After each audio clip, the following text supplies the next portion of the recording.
Today's devotion is titled Shake and Walk, and we are on day 138, May 18th, and today's morning rinse is Isaiah 52 through 54. And the featured verse today is Isaiah 52:2.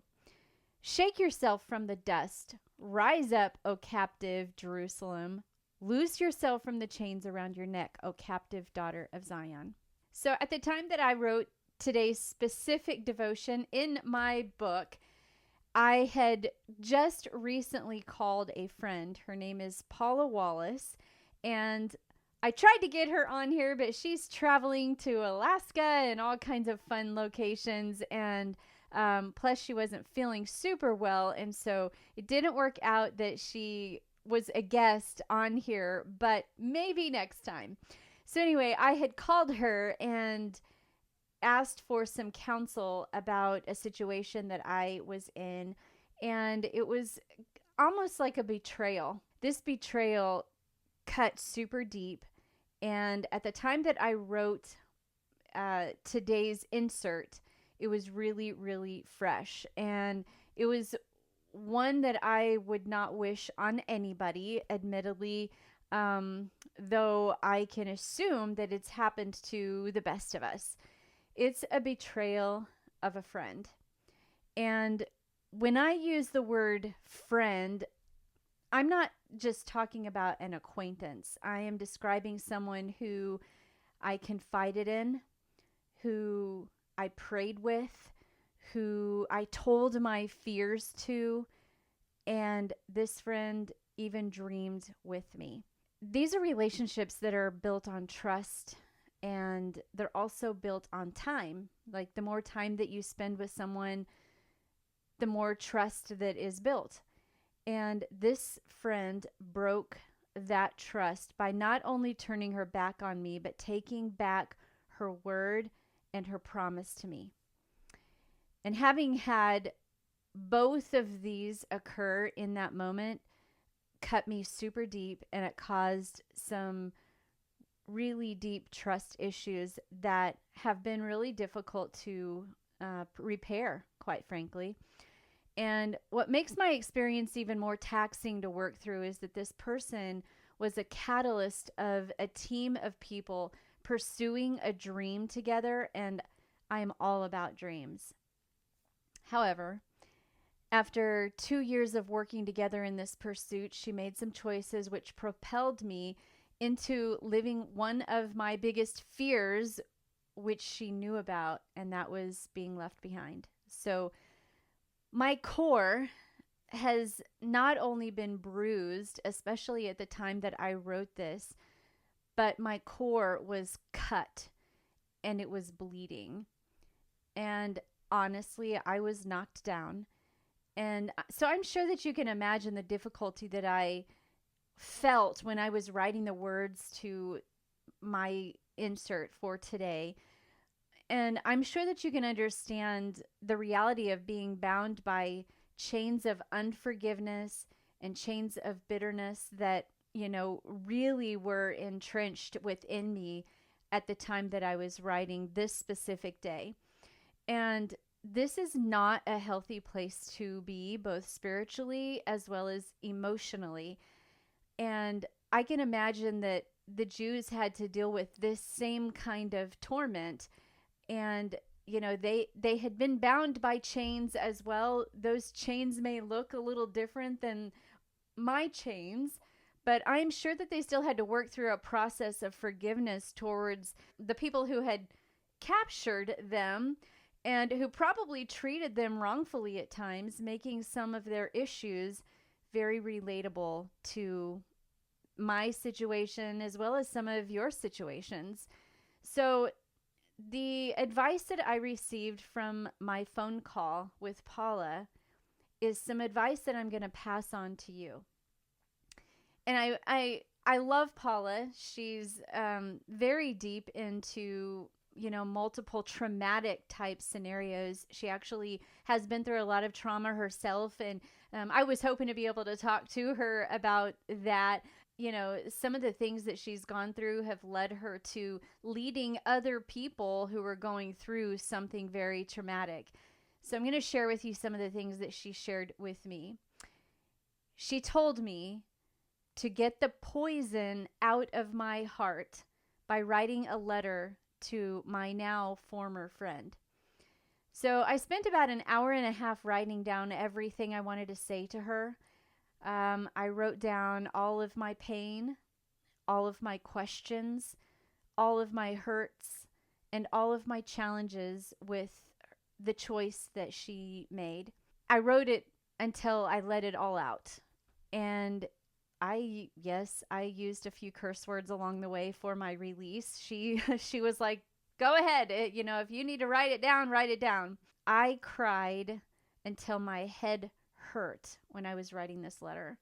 And that was not the only time that I cried. I cried a lot of times throughout the course of this whole entire journey. But during the course of writing this letter, I cried a lot.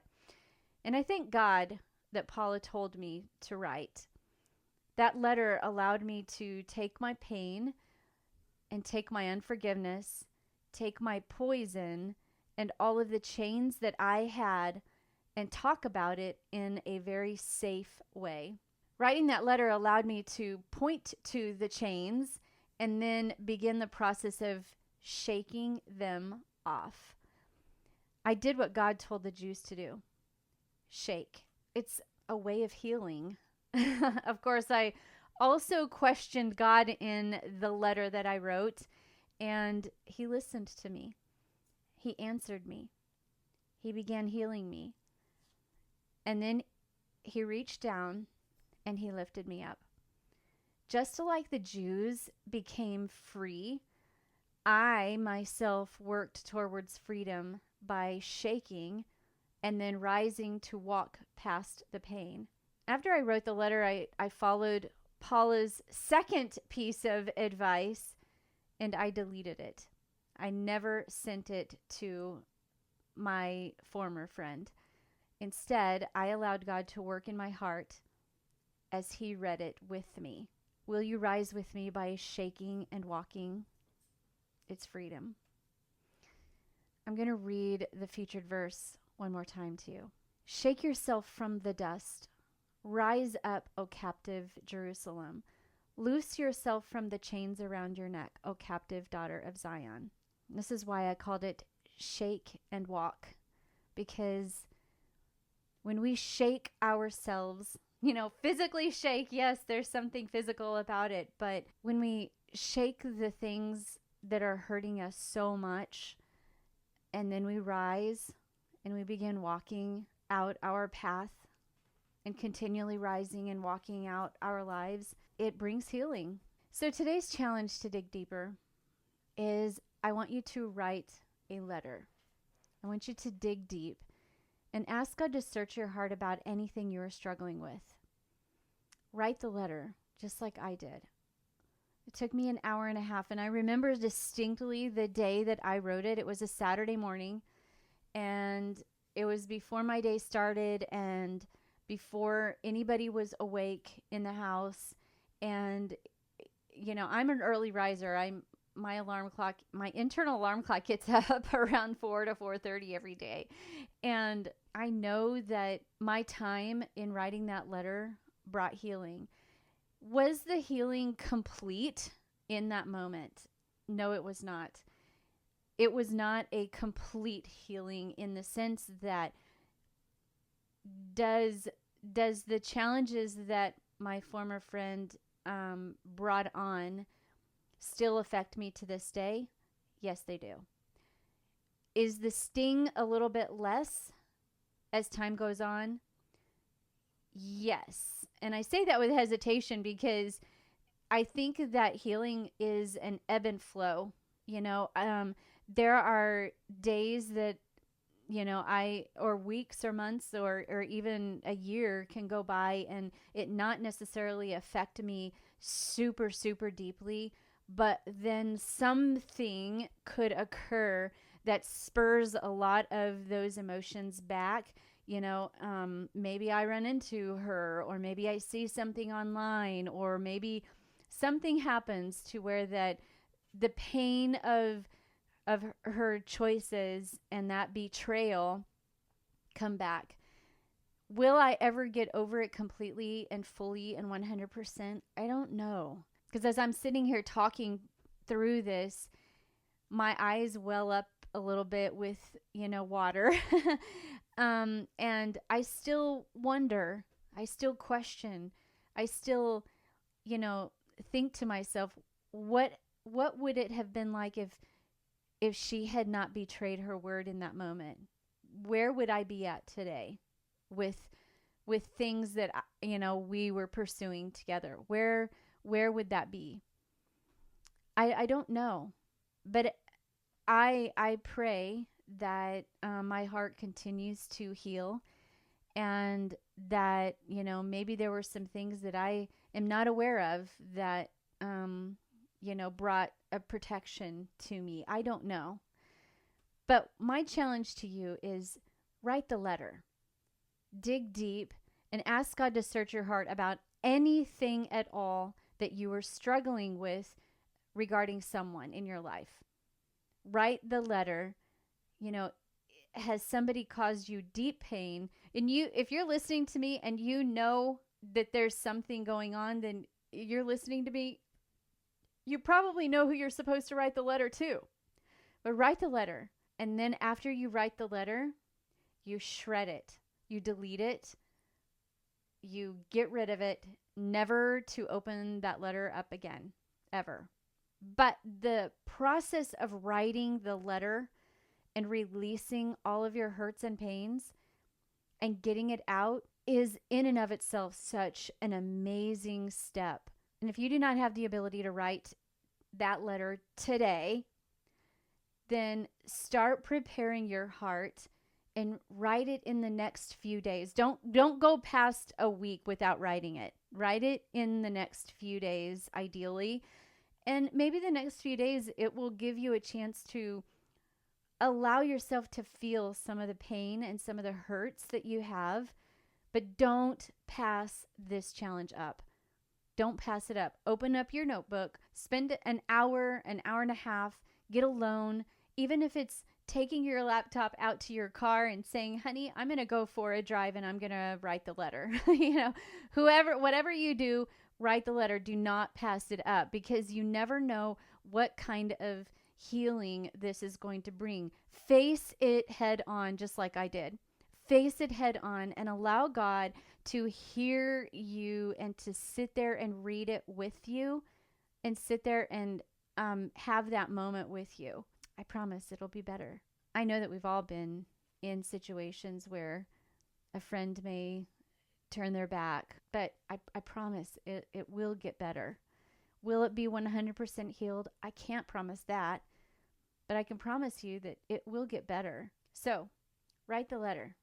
Anybody who hurt you or anything that you're struggling with, write the letter. Then tonight, when you pull out your journal and you are reflecting, write down what your thoughts are about shaking and walking, shaking it off and then walking forward. What are your thoughts about that?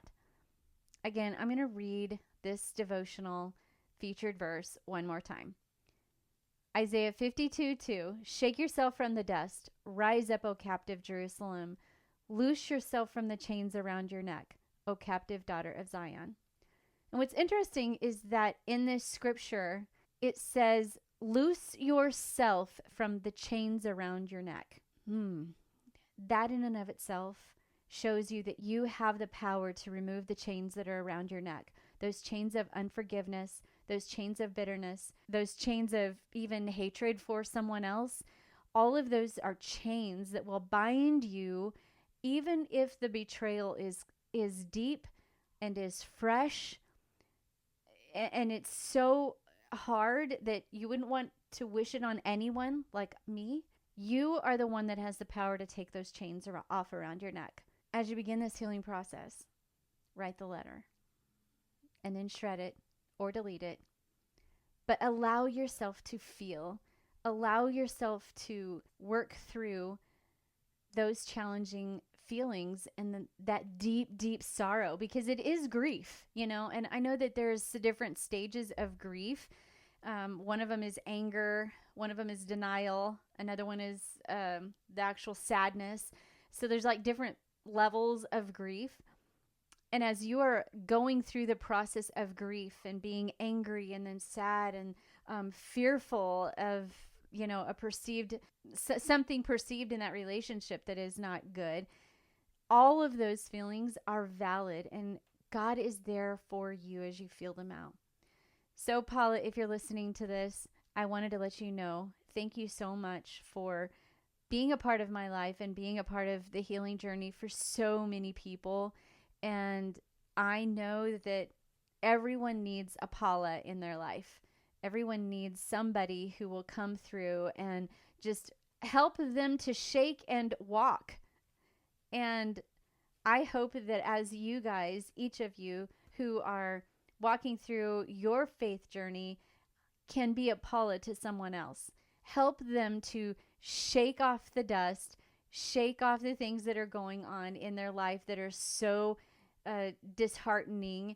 Shake off those things that, you know, they're feeling, and walk forward in their faith journey.